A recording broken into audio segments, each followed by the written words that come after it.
तो hello everyone, मेरा नाम पल्लव गोयल है। तो आज हम बात करेंगे सीजीएल टायर 2 के रिजल्ट की।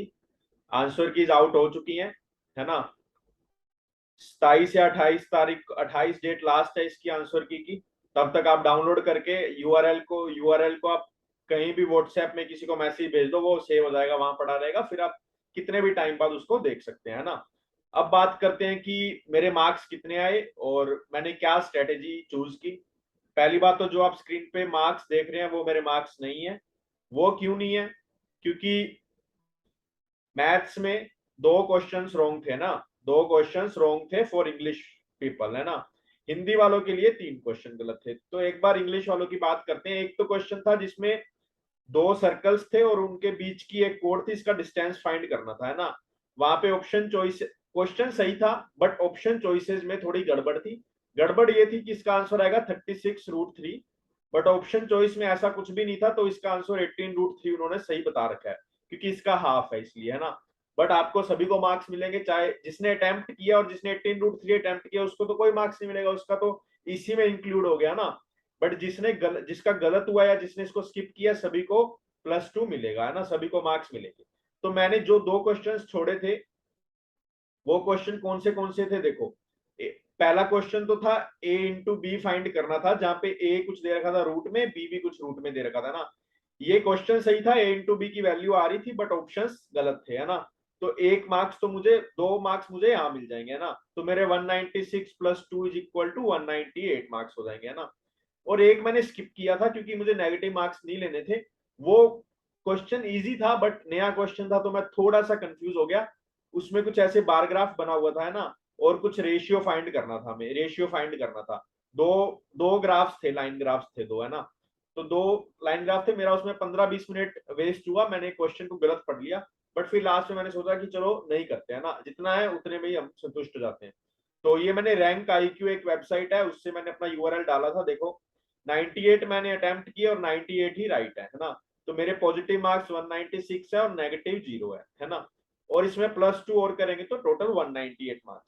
तो हम किसी दिन मेरी स्ट्रेटेजी भी आप डिस्कस करेंगे कि ये मैंने कैसे किया, है ना, कि 197 मार्क्स में कैसे लाया। प्री में भी मेरे 47.5 थे। एक हल्की सी 6 × 3 वहां पे करना था, 18 आना था, है ना। 18 आना था, बट मैंने कुछ जल्दीबाजी में, तुम्हें पता है गलती हो जाती है, तो 18 की जगह मैंने उसको 20 लिख दिया, तो ये सिली मिस्टेक हो गई थी, है ना। तो 47.5 प्री में थे।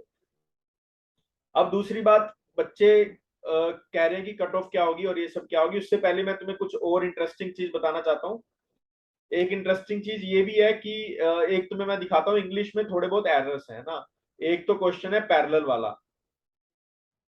अब अगर इंग्लिश की बात करें, हम इंग्लिश की, उसमें बच्चों को तीन क्वेश्चंस पे डाउट आ रहा है।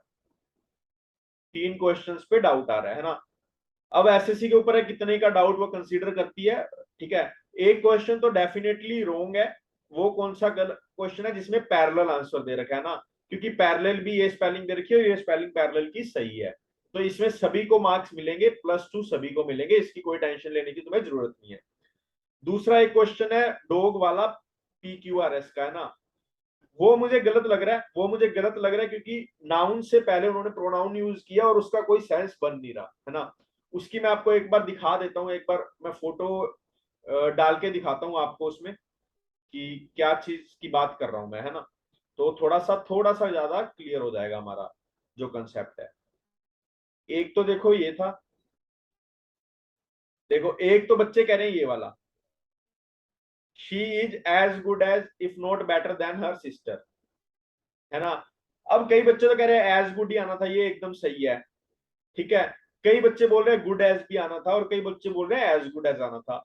तो फिर मैंने इंटरनेट पे थोड़ी रिसर्च की, उसमें मुझे नो इम्प्रूवमेंट भी सही लग रहा है, ये भी सही लग रहा है सुनने में और ये भी सही लग रहा है। तुम्हारे पास तीन चॉइसेस है, बट ये एसएससी ने जो सोर्स लिया है इसका, मेनली हम उसी से पता लगा पाएंगे कि ये सही है या नहीं। तो ये डाउटफुल है। इसमें आप अपनी होप्स को ऐसा मत सोचो कि आपको +2 मिलेंगे मिलेंगे, है ना। तो एक बार के लिए ये क्वेश्चन डाउटफुल है, इसमें कुछ भी हो सकता है। ये मतलब एसएससी के ऊपर कंप्लीटली डिपेंड है इसका, है ना। अब एक क्वेश्चन और है, ये वाला क्वेश्चन देखो, इसमें एसएससी ने क्या आंसर दिया है, ADCB। A D C B, पहले चलो इसको ही करेक्ट मानते हैं ना। ही नेवर जंप्ड और ran to chase another dog. He कोई मतलब ही कुछ है, वो डॉग को उसने कभी चेज नहीं किया, उसके पीछे कभी भागा नहीं। बट ये कौन है, ही कौन है, हमें नहीं पता है ना। तो ये हमें नहीं पता, इसका हम कुछ भी नहीं कर सकते। तो ए तो स्टार्ट होना ही नहीं चाहिए। चलो ठीक है, मान लिया ए स्टार्ट है।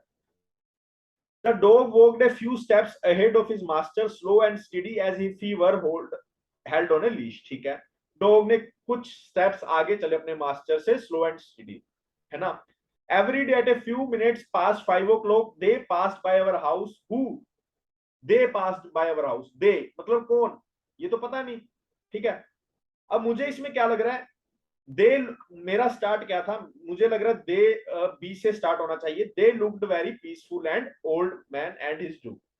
ठीक है, दे लुक्ड वेरी पीसफुल। दे, वो बहुत पीसफुल मतलब शांतिपूर्वक तरीके से दिख रहे हैं। कौन? ओल्ड मैन और उसका डॉगी। अभी इसमें एक ही सेंटेंस में उसने डिफाइन कर रखा है। अब उसके बाद सी आएगा या ए? अब देखो, every day at a few minutes pass, तो pass 5 o'clock they pass by our house and went down the street to the park. तो बी के बाद ए तो नहीं आ रहा, सी आएगा। उसके बाद D, the dog walked a few steps ahead of his master slow and steady if he were held on a leash he never jumped और ran to chase another dog. ये मुझे बिल्कुल परफेक्ट लग रहा है। तो मेरे हिसाब से तो टू आंसर आना चाहिए, है ना। बाकी वही है, एसएससी पे डिपेंड करेगा कि क्या आंसर वो दे रहा है। ठीक है, इसमें हम चैलेंज जरूर कर सकते हैं, आप चैलेंज कर सकते हैं, बट अल्टीमेट डिसीजन तो एसएससी पे ही डिपेंड करेगा। ठीक है, उसके बाद एक ये क्वेश्चन है, इसमें देखो पेनल्टी की स्पेलिंग एकदम राइट है, पैसेज की स्पेलिंग एकदम राइट है, प्रीमियम की स्पेलिंग एकदम राइट है और पैरेलल की स्पेलिंग भी एकदम राइट है। तो चारों ऑप्शन में से कोई ऑप्शन हमें सिलेक्ट नहीं करना था, बट एसएससी ने पैरेलल को रॉन्ग मान रखा है, लेकिन ये बिल्कुल करेक्ट है। तो +2 इसमें सभी को होगा, +2 इसमें सभी को होगा। बाकी फिर मैं वही कहूंगा, अल्टीमेट डिसीजन यहाँ पे हमेशा कंडक्टिंग बॉडी का होता है। चाहे वो 1+2 को 4 कर दे, अगर इसको सही मान लिया तो तुम्हारे पास कोई ऑप्शन नहीं है। ठीक है, इसको अगर सही मान लिया तो ऑब्वियसली अगर उसने कुछ नहीं चेंज किया तो तुम्हें एक्सेप्ट करना पड़ेगा, उसके बाद कुछ भी नहीं है। एक क्वेश्चन के लिए कोई प्रोटेस्ट भी नहीं करता, है ना। तो यही बात है। अब डिस्कस करते हैं गुड मार्क्स क्या थे।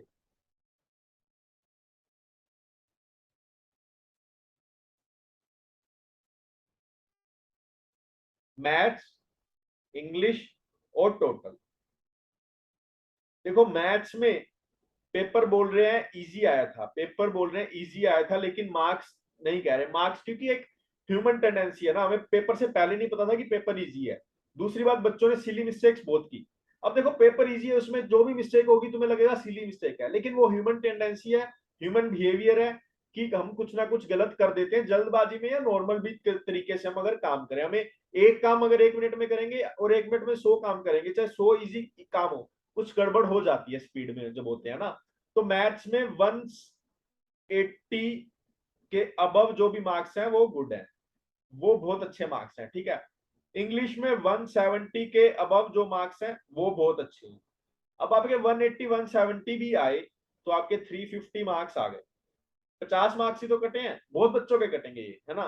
तो आपको बिल्कुल मोटिवेशन लूज नहीं करना। ठीक है, आप ईडब्ल्यूएस ओबीसी SC ST से हो तो और भी कम, ये मैंने यूआर का एक रिप्रेजेंटेशन दिया है ना, क्योंकि आप 350 प्लस तो यार देखो मुश्किल हो जाती है, चाहे पेपर इजी हो चाहे हार्ड हो, है ना। तो ये एक आप ले सकते हैं, एक एवरेज थिंग। उसके बाद मैं अपने सॉल्यूशन दे सकता हूँ आपको मैथ्स के कि मैंने पेपर में कैसे अटेम्प्ट करा है ना, क्योंकि घर पे आके तो सभी टीचर्स और सब अटेम्प्ट कर सकते हैं, लेकिन जो मैंने फील किया वहां पे वो मैं आपको अच्छे से बता सकता हूँ कि मेरी स्ट्रेटेजी क्या थी, मैंने कैसे क्वेश्चंस को अटेम्प्ट किया, क्या उसका वे होना चाहिए, है ना। वो सारा मैं आपसे डिस्कस कर सकता हूँ। अगर आपको वीडियो अच्छी लगे लाइक और कमेंट कर देना, और कमेंट में प्लीज बता देना कि अगर आपको मेरे मैथ्स के सॉल्यूशन चाहिए, एक ही शिफ्ट है, ज्यादा टाइम नहीं लगेगा, मैं सारे मैथ्स के सॉल्यूशन को प्रोवाइड कर दूंगा। ठीक है, thank you and have a nice day. I hope आपका टायर 3 का मार्क्स रिजल्ट सब कुछ अच्छा है और आप जल्दी इंडियन गवर्नमेंट की पोस्ट में ज्वाइन करें। Thank you and have a nice day.